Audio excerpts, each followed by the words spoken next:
門診公私營協作計劃係咩嚟呢？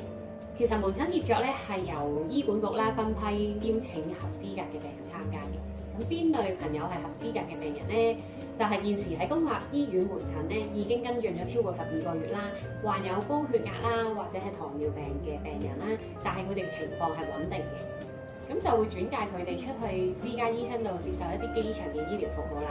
而計劃咧其實係可以自由選擇參加啦，或者唔參加嘅。而獲邀嘅病人係可以按照佢哋自己嘅意願啦，去選擇3名喺協作名單上面嘅私家醫生啦。